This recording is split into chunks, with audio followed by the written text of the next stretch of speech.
This is a tutorial on how to access the Skyward Family Access screen from a mobile device. There's another video on how to do this from a laptop or a desktop computer because the screens are going to look a little different on a mobile device. So if you go to the Dixon County home page, dcstn.org, it will look like this, and you click on Menu at the top and then Parents and Students. You can scroll down, and under Education Resources, Skyward Family Access Login is the link you're looking for. So when you click on Family Access Login, you'll get to the login page. You should already have a username and a password given to you. Now, if you have forgotten those, it's okay. Under the Sign In button, there it says Forget Username and Password or Login Password. So if you click that button, you'll be prompted to go and enter the email address that is associated with your child's account, which you could have submitted 2 years ago.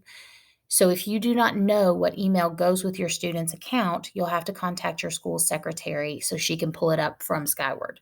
But if you know what emails you can try a couple of them, and then eventually it will tell you, and it will send you an email that will give you a login ID, and it will prompt you to reset your password. So once you get your login ID and your password, you can enter those into the login page on Skyward.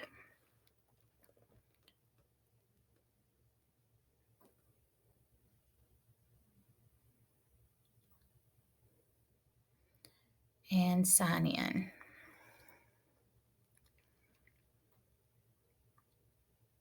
Now, my Family Access page and yours are going to look a little different because I am a teacher in Dixon County Schools. So I have Family Access over on the corner. Now, if you don't see the words Family Access anywhere on your screen, you're already in. If you have the Family Access button, then you need to click the words Family Access to enter into that screen. Now, this is the Family Access login screen. So you are in Family Access. Over on the top left, you'll see a blue plus sign. You want to click on the blue plus sign so that you get a drop-down menu, and that's where you're going to find your child's link to the paperwork. So go and click the blue plus sign in the left corner, and you have two main options to choose from. The first option is if your child was not enrolled in Dixon County Schools and you need to enroll them for the first time into Dixon County Schools. So if that is your scenario, you need to click on that first link.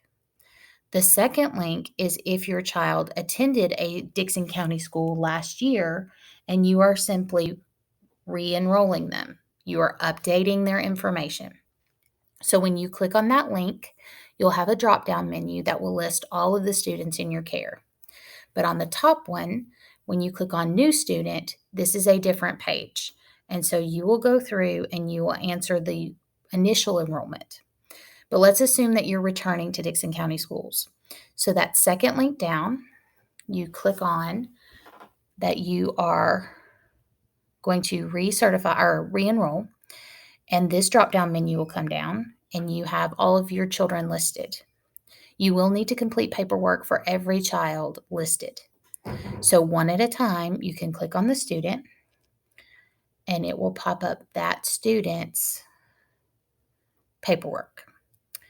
So over on the other side, on the right-hand side, you will also see a drop-down that has every bit of paperwork that needs to be completed.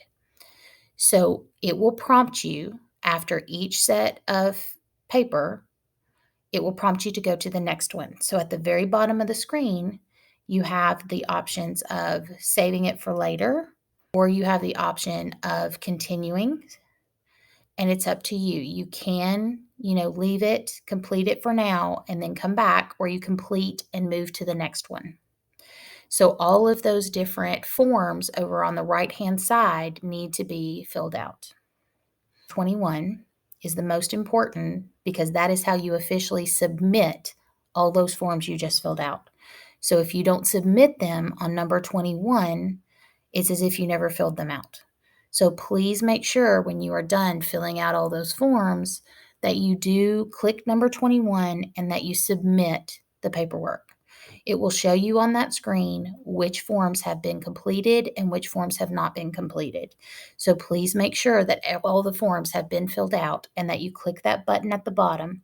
Right now, because mine has not been completed, that button is grayed out, so I can't click it yet. But once all my forms are filled out, I will be able to click that button and submit my forms.